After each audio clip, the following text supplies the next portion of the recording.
Bienvenue tout le monde sur la chaîne Question de Perspective et aujourd'hui sur mon analyse du jeu Black Skylands. Et évidemment, on va se poser la question, est-ce que ce jeu est pour vous? Tout d'abord, Black Skylands est disponible sur Steam à 25,99 $. C'est un jeu indie, prix indie, c'est pas un jeu indie qui essaie de vous charger 50$ pour. Et pour l'instant, il est very positive à 1971 reviews sur Steam et il est sorti le 15 août 2023. Donc c'est un jeu qui est quand même assez récent, c'est pas un jeu 2024, mais c'est un jeu mi-2023, fait que ça fait même pas encore un an complète qui a été sorti. En fait, je pense qu'en vidéo over-release, ça va faire à peu près un an complet que le jeu a été sorti.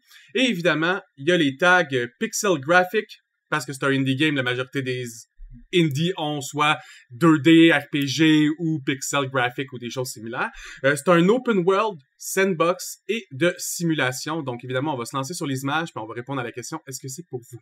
Donc, quand vous partez Black Skylands, vous pouvez choisir le niveau de difficulté. Vous avez de Easy à Marshall. Évidemment, je vous conseille de commencer avec normal pour votre premier playthrough et augmenter la difficulté alors que vous devenez plus familier avec le jeu.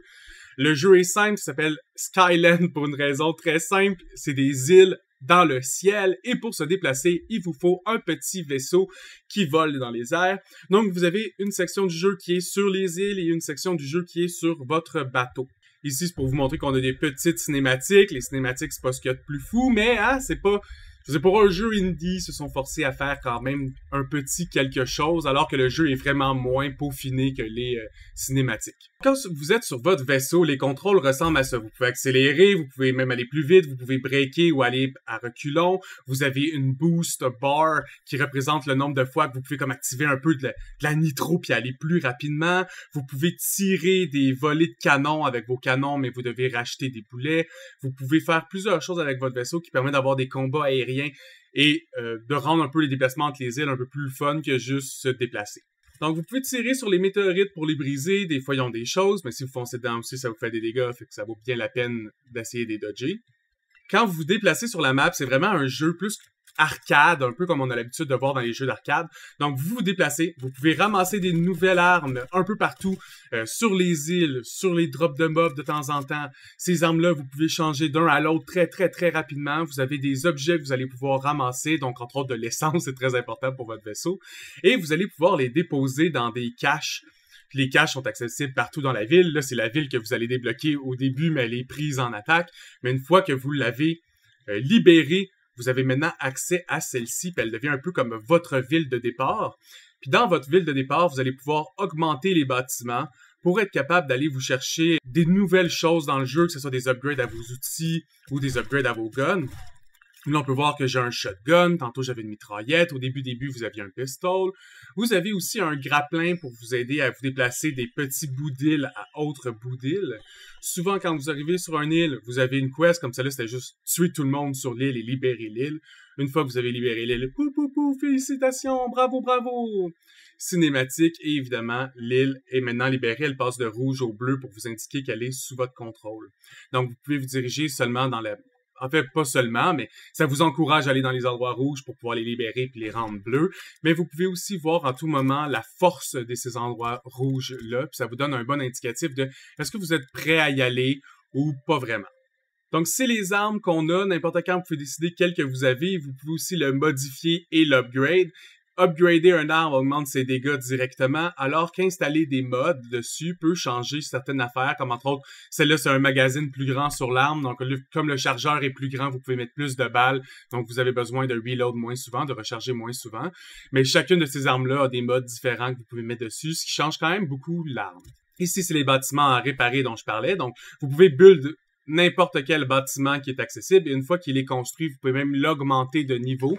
Pour l'augmenter de niveau ou le construire, ça prend les monnaies du jeu que vous pouvez ramasser assez facilement, soit en tuant des ennemis ou en accomplissant les scénarios.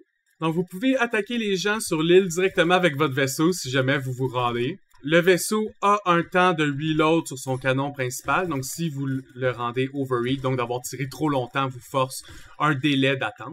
Et ici, c'est pour vous montrer que les coffres, vous pouvez tout simplement les lancer dans votre inventaire de vaisseau et les envoyer avec votre petite fille Luma qui vous suit partout. Donc, vous n'avez pas besoin de ramasser les gros coffres, courir jusqu'à votre bateau, retourner à un coffre, retourner jusqu'à votre bateau. Vous pouvez vraiment prendre le temps de clearer l'île, du moins juste vous ayez plus de place dans votre vaisseau. Je pense qu'il y a une vingtaine de places disponibles dans le vaisseau, c'est assez bien. Ici, c'est pour vous montrer la dernière arme que j'avais, c'est le sniper. Mais aussi que quand je reload, il y a une barre qui augmente et que si je hit le bon moment, évidemment, ça me permet de reload l'arme, de recharger l'arme beaucoup plus rapidement.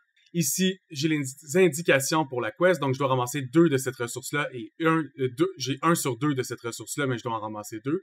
Et une fois que je vais avoir 2 de chaque, je vais pouvoir construire des armories, puis ainsi commencer à augmenter mes armes. Il n'y a pas grand-chose d'autre à dire, c'est un jeu d'arcade. Si vous aimez ce genre de jeu indie-là, il est vraiment bien pour un jeu indie, un peu de style arcade. On débloque les affaires très rapidement. Il y a un aspect où tu gères ta ville, construis des choses. Fait qu'un mini aspect survival qui se rajoute au jeu. Dans sa catégorie indie de jeu d'arcade, je vais y mettre un 7 sur 10. C'était très satisfaisant. Je comprends pourquoi le monde a aimé y jouer. C'est pas un jeu qui est très populaire, mais si vous avez une petite partie de nostalgie, vous avez envie de jouer à un jeu qui est un peu plus arcade ou mode arcade, ben ce jeu-là, il est le fun parce qu'il permet cette satisfaction-là qu'on retrouvait dans les vieux jeux, mais avec certaines mécaniques peaufinées qui est un peu plus prompt aux années proches de 2020, puis qui est dans l'évolution des quests, comment on gère notre ville, comment on gère nos ressources, puis tous ces petits ajouts-là dans un jeu d'arcade, ben ça fait du bien parce que sinon ça peut devenir plate vraiment, vraiment vite. Tout simplement, je vais lui donner un 7 sur 10 et j'espère vous voir sur une autre vidéo tout le monde. À plus!